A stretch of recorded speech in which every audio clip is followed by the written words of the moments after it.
Bahucharaji highway પર આજે ગ્રામજનોએ ચક્કાજામ કર્યો।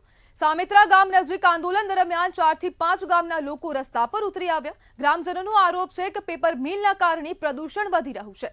અનેકવાર તંત્ર પાસે રજૂઆત કર્યા બાદ પણ કોઈ પગલાં ન લેવાતા લોકો ઉગ્ર બન્યા। પ્રદૂષણથી ત્રસ્ત લોકો હવે લડી લેવાના મૂડમાં છે। ચક્કાજામને કારણે કચ્છ અને કાઠિયાવાડ તરફ જતા સેંકડો વાહનો લાંબા સમય સુધી ટ્રાફિકમાં ફસાઈ ગયા હતા। મુસાફરોને ભારે હાલાકીનો સામનો કરવો પડ્યો હતો અને પોલીસનો મોટો કાફલો સ્થળ પર દોડી આવ્યો હતો અને પરિસ્થિતિ નિયંત્રણમાં લેવાનો પ્રયાસ થયો।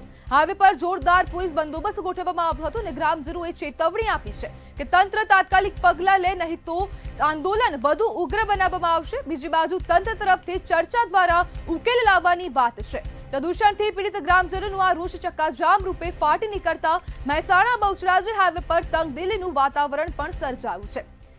ત્યારે પોલીસનો મોટો કાફલો પણ ઘટના સ્થળે ઉપસ્થિત જોવા મળ્યો હતો અને પેપર મિલમાં જે પ્રદૂષણ થઈ રહ્યું છે તેના કારણે હવે ગામ લોકોમાં ઉગ્ર રોષ જોવા મળી રહ્યો છે। સાથે સાથે મહેસાણા બહુચરાજી હાઈવે પર ચક્કાજામ કરવામાં આવ્યો છે। ત્યારે પ્રશ્ન પણ તંત્રને થઈ રહ્યા છે કે ગ્રામજનોની રજૂઆત છતાં કાર્યવાહી શા માટે નથી કરવામાં આવી।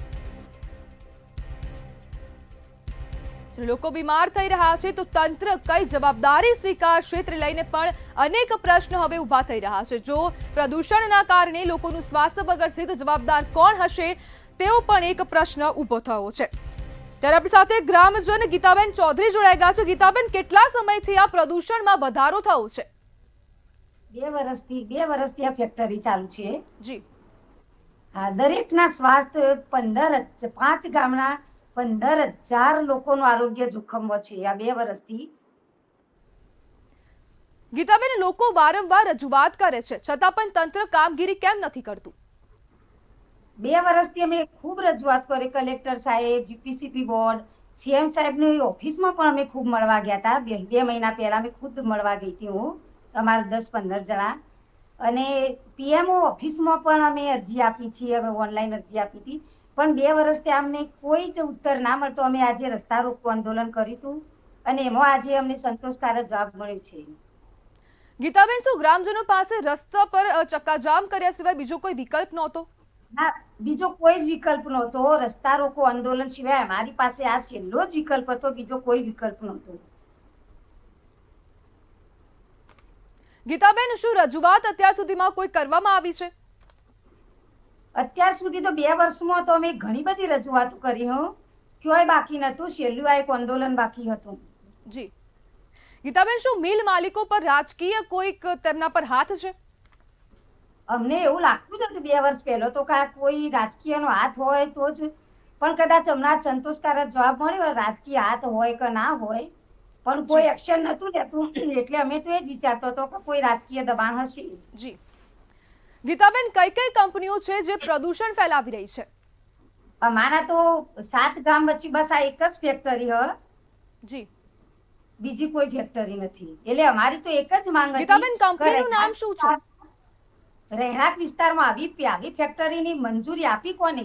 તો જે અધિકારીએ મંજૂરી આપી એના પર સરકાર કડક કાર્યવાહી કરે। જી ગીતાબેન, આ કંપનીનું નામ શું છે?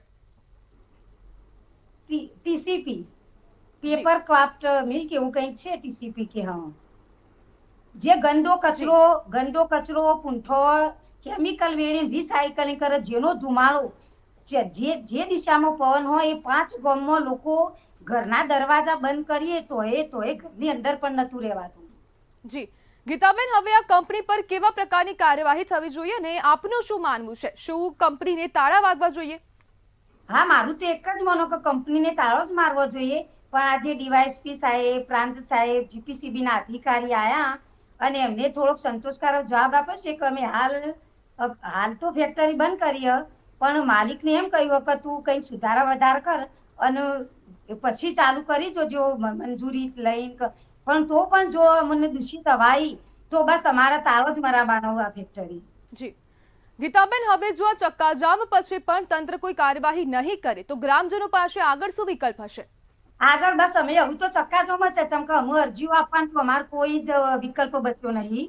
અમે પીએમ સુધી અરજી આપી સુધી, અને મોદી સાહેબને મારું એટલું કહેવું, ચમકે અમે સીએમ સાહેબને બધાને મળ્યો કે સાહેબ તમે તો તમારા ભાષણમાં એમ કહો કે ગામડું તો ભારતની આત્મા હોય, તો આ લોકોએ આ અધિકારીઓએ આ આત્માની હાલત શું કરી? આપણા ગુજરાતની આ ગામડાઓની હાલત કેવી હ?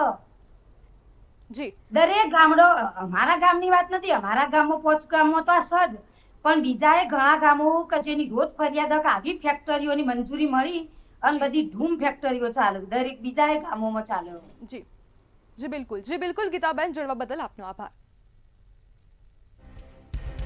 કચ્છ કાઠિયાવાડ જતા વાહનો ટ્રાફિકમાં અટવાયા હતા અને આ ગ્રામજનો દ્વારા ચક્કાજામ કરવામાં આવ્યો છે અને તંત્રને કાર્યવાહી કરવા માટે પણ અપીલ કરી છે.